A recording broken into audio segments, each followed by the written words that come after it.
जीवन की अंतिम सांस। शरीर शांत होता है, सांसें धीमी पड़ जाती हैं, आंखें बंद होने लगती हैं। जीवन की अंतिम सांस निकलती है। यह मृत्यु का क्षण है। लेकिन क्या यह अंत है?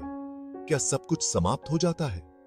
यह सवाल सदियों से हर किसी के मन में आता रहा है। मृत्यु जीवन का एक सच है।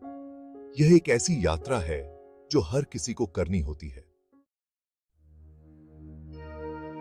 बहुत से लोगों का मानना है कि मृत्यु सिर्फ शरीर का अंत है, आत्मा का नहीं। आत्मा की यात्रा मृत्यु के बाद भी जारी रहती है और यह यात्रा अनंत है।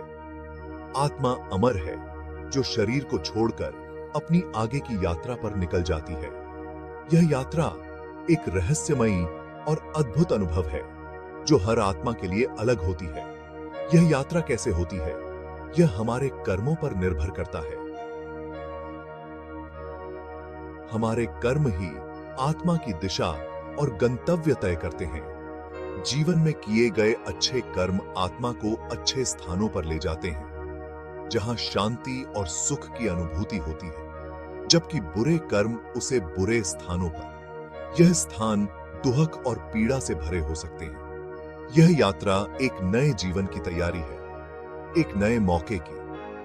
हर अंत एक नई शुरुआत का संकेत है और आत्मा की यह यात्रा हमें यह सिखाती है कि जीवन और मृत्यु के बीच का संबंध कितना गहरा और महत्वपूर्ण है।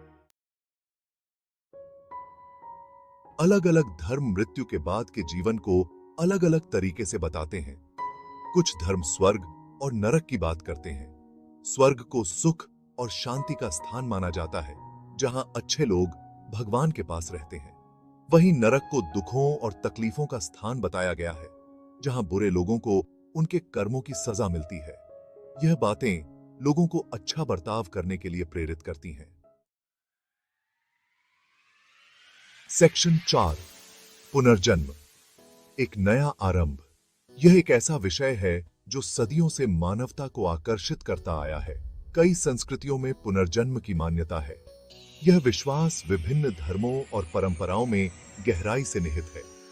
ऐसा माना जाता है कि मृत्यु के बाद आत्मा एक नए शरीर में जन्म लेती है। यह नया जीवन एक नई शुरुआत का प्रतीक होता है। यह जन्म पिछले कर्मों के आधार पर होता है।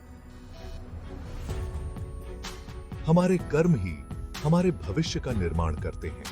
अच्छे कर्म अच्छे जीवन का मार्ग प्रशस्त करते हैं और हमें सुख और समृद्धि की ओर ले जाते हैं, जबकि बुरे कर्म दुखों और कष्टों का कारण बनते हैं। यह जीवन के संघर्षों और चुनौतियों को दर्शाता है।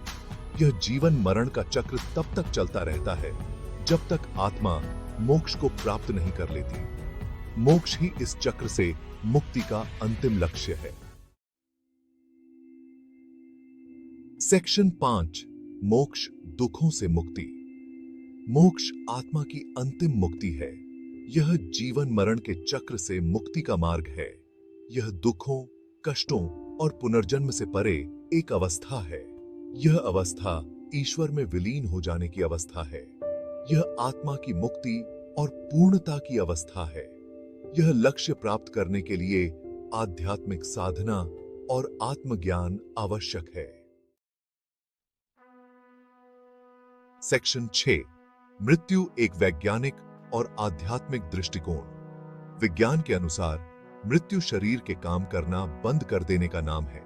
यह वह अवस्था है जब हमारे शरीर के सभी अंग और प्रणालियां अपना कार्य बंद कर देती हैं। जब दिल धड़कना बंद कर देता है तो रक्त का प्रवाह रुक जाता है और शरीर के अन्य अंग भी धीरे धीरे काम करना बंद कर देते हैं।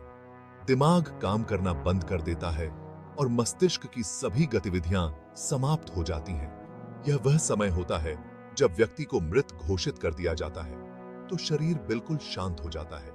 यह एक प्राकृतिक प्रक्रिया है जो हर जीवित प्राणी के साथ होती है। हालांकि विज्ञान अभी तक पूरी तरह से नहीं समझ पाया है कि चेतना या आत्मा क्या है। यह एक रहस्य है जो वैज्ञानिकों और दार्शनिकों को सदियों से उलझाए हुए है। क्या मृत्यु वाकई अंत है, या यह एक नई यात्रा की शुरुआत है, या यह एक नई शुरुआत है? कई संस्कृतियों और धर्मों में मृत्यु को एक नए जीवन या पुनर्जन्म की शुरुआत माना जाता है। यह सवाल आज भी अनुत्तरित है। शायद भविष्य में विज्ञान और आध्यात्मिकता मिलकर इस रहस्य